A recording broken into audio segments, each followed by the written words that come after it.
Welcome to another video, guys. The new teaser for the new patch just came out, and we are getting a few nerfs as well as quite a few buffs. So in this video I'm gonna go over all of the cards and what I think those changes might be. So if you're serious about Hearthstone, drop a like and subscribe to the channel, and don't forget you can time for some Hearthstone coaching. Now let's check out the cards. You are not prepared!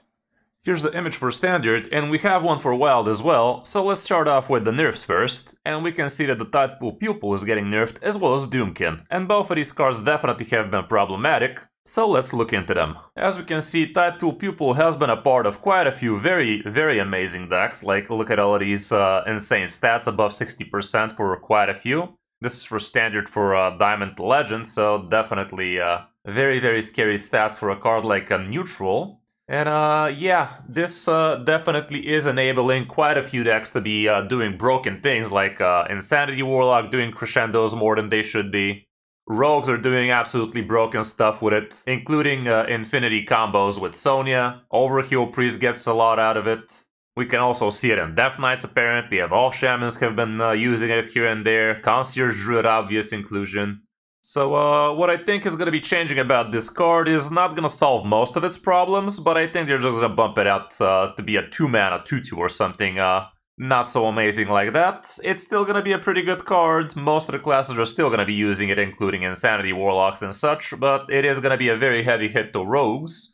And I, for one, definitely am looking forward to that, because that is an absolute nonsense deck that requires like way too much stuff, and it's just super disgusting to be losing against that thing. And I can assume it's also not very fun playing that thing either, but I never really tried it because I really don't like decks like that.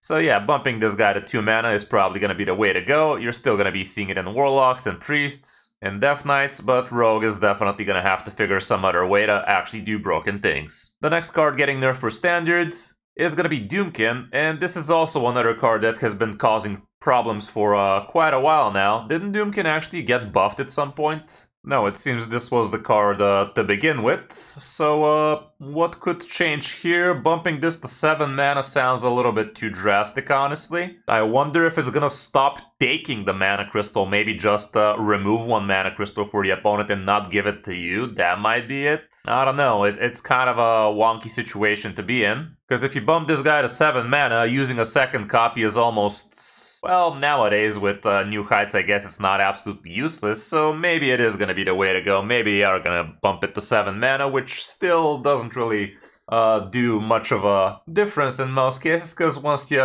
get it through your Summer Flower Child, it's still going to be a turn 6 Doomkin, but I don't know. I guess it's not the worst approach to it. So yeah, 7 mana, 4/4 or something like that. I can see a world where that's happening.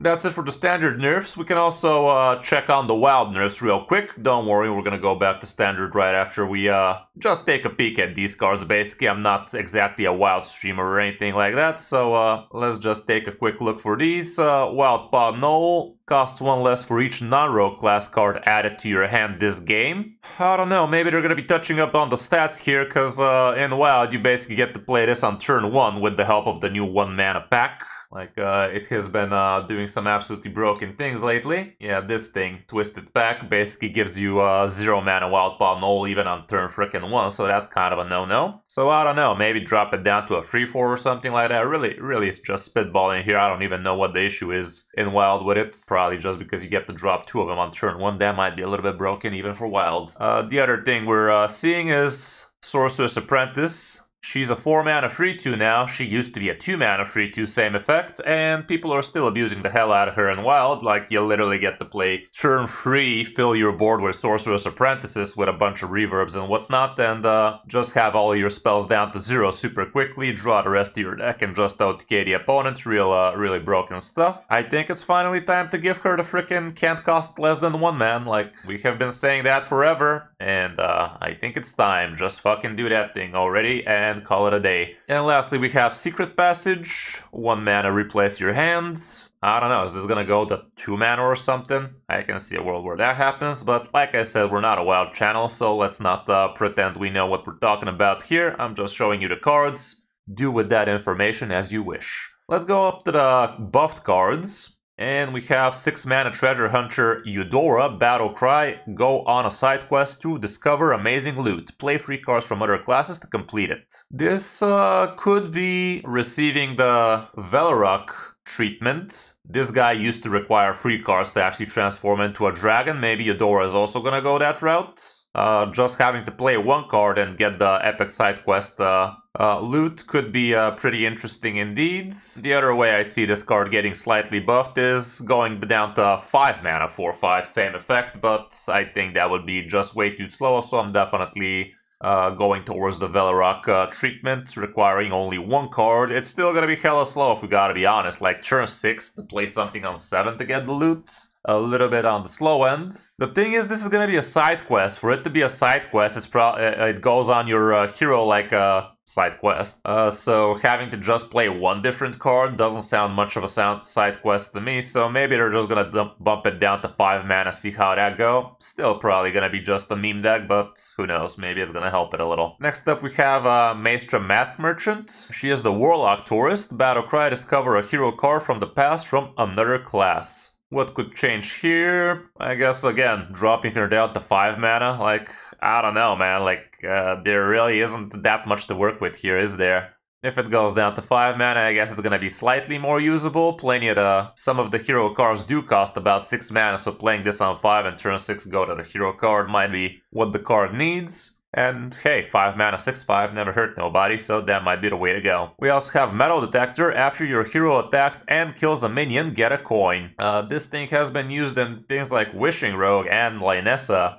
Pally, as we can see, they're not exactly anything to write home about. Yeah, here are the couple of decks we can see some reasonable use case for it. And what I can see here happening is maybe you bump up the durability or drop it down to a 2 mana 2/2. I don't know. 3 mana 2/3 sounds fair, and 2 mana 2/2 sounds fair as well. I guess they can go either way. Definitely would be a lot bigger of a buff if it goes down to a 2 mana, because you don't have that much stuff to be doing on turn 2. It also is going to help you get the greedy partner easily off like that, so should be helping definitely like that. And this should be enabling things like Lynessa Pally to really pick up. Some people have been having some success with it so far, but it really needs a little bit more, doesn't it? We also have 6 mana Furious Fowl for Hunter. Choose an enemy minion, summon 2 3/2 birds with immune while attacking to attack it. The cool thing about this card is these birds remain immune even afterwards. It's not just a spell effect. The minions that it summons actually have immune while attacking, so if the opponent actually doesn't kill these, they are quite annoying.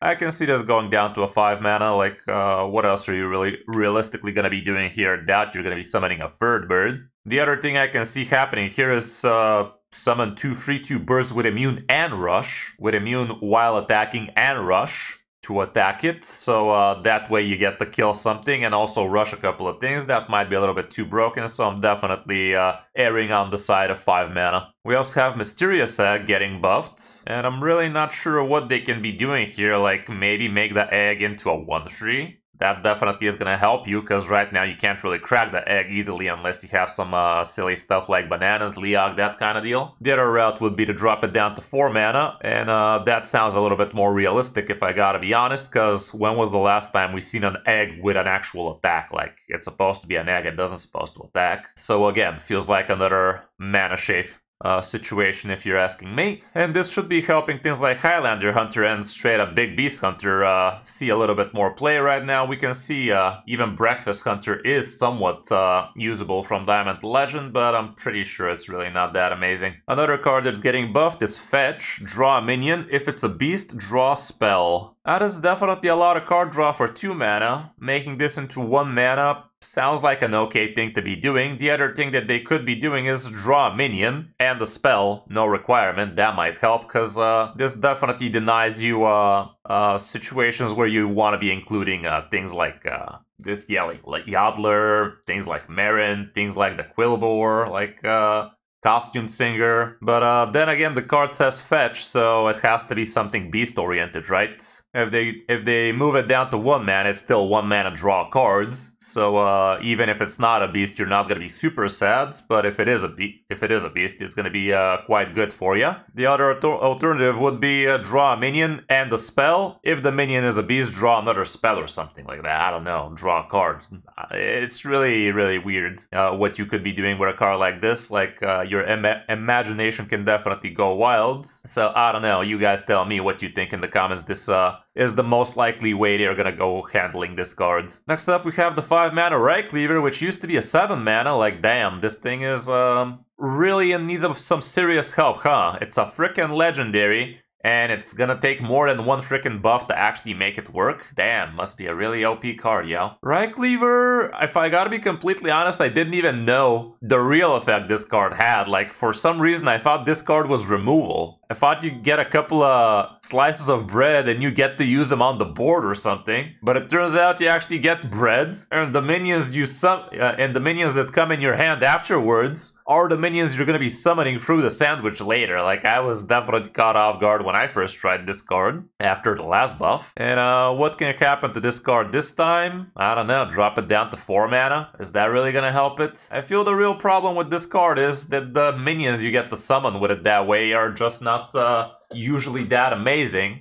This is an absolute useless card for things like Highlander Warrior, because in that case it summons you things like Bran, like Boom Boss, without triggering the battle cry that way, and that's definitely not what you want to be doing. So I can definitely see Taunt Warrior and Bomb Warrior getting some utility out of this, but it feels like just the cards that Warrior has to work with are just not helping it enough for it to be even worth it. Not to mention it's not super consistent, it's just a single copy. Yeah, you could be running things like Instrument Tech and whatnot so you can ensure having the weapon, but still feels a little bit far-fetched. So I don't know, like I guess I can see them dropping it down to 4 mana, but I don't see how that's gonna really help the card much. Next up, we have Food Fight, 3 mana, summon a 0/6 entry for your opponent. When it dies, summon a minion from your deck.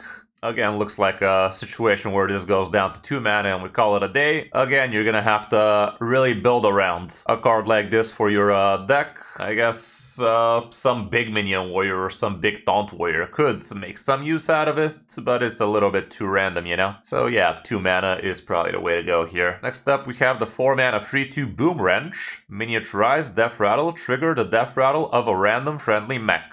This can either lose the random factor, or it could lose 1 mana crystal, is what I would assume is going to be happening here. So this might actually be the buff needed to actually make Bomb Warrior a real deck, because right now it's still a little bit on the meme end. Now we're looking at some of the mage cards. We have Watercolor Artist, 4 mana 4/4, Battle Cry, draw a Frost spell. At the start of your turn, reduce its cost by 1. Can this become a 3 mana 3/3? I guess I can see a world where that happens.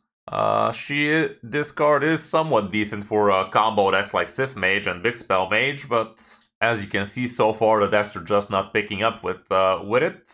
And I'm not sure making it into a 3 mana 3/3 is gonna change all that much. But honestly, what else can you do with a card like this? We also have the 4 mana 2/5 Rayla Sand Sculpture. This is the Paladin Tourist. After you cast a spell, summon a random 2-cost minion and give it Divine Shield. Sitting at 4 mana as a 2/5, she's definitely quite nice, but so far we haven't seen a single deck really work with something like this. So that is kind of weird, and I'm not sure, like making this into a 3 mana 2/4 or 1/4, I guess that can work. You have a lot more chances of actually sticking her for a turn around turn 3. So maybe that's again something they're gonna be going for. Honestly, all of these buffs just look like nerf shave, like mana shave to me. Like, what else can you really do with most of these cards? Thank God I'm not a dev, right? Everybody loses mana. Next up, we also have the Maroon Arkade, 3 mana 3/3. This is the first time I'm seeing this card, by the way. Your first spell each turn costs 2 less. 2 mana 2/3, am I right? Nailed it. We also have 10 mana DJ Manast Storm. We can see plenty of mage cards, actually. 10 mana DJ Manast Storm's an 8/8. Battle Cry, set the cost of spells in your hand to 0 after you cast one. The others cost 1 more. 9 mana. Facts. We also have 4 mana 4/3 Syzygy. Death Rattle, get 3 random first edition Demon Hunter cards in mint condition. Whatever that's supposed to mean. Oh, actually, I know what it means. It means they're unnerfed, which is kind of broken, like 5 mana Skull, 0 mana Twin Slice, was it? I don't remember. But anyway, this card, I think the problem with it is the Death Rattle. If you make this into a Battle Cry, it is gonna be a lot more usable. Another thing I see a problem with for this card is a lot of the cards this thing gives are outcasts, so giving these on your right side is gonna be weird. Maybe move these to the left side would be a lot better, but honestly, how the hell are you even gonna word this? So I think it's gonna be Battle Cry instead of Death Rattle, because the alternative would be 3 mana 3/3.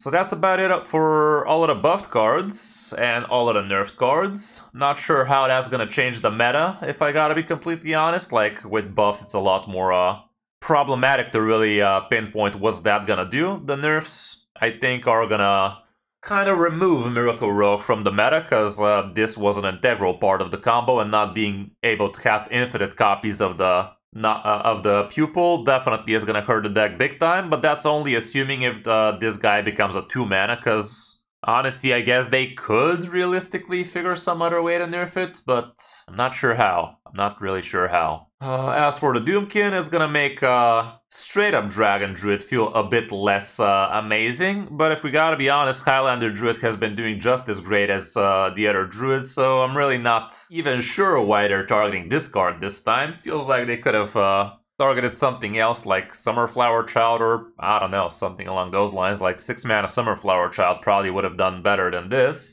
But I guess people have been complaining playing with 4 mana when the Druid has 12. I guess I can see a world where that happens. As for the buffs, we can definitely see Hunter is seeing a good amount of love. Mage got quite a few buffs, Warrior got quite a few buffs, so we should be seeing some interesting changes. Rogue is also potentially going to be memeing around a little bit more with some other stuff, but yeah, time will tell.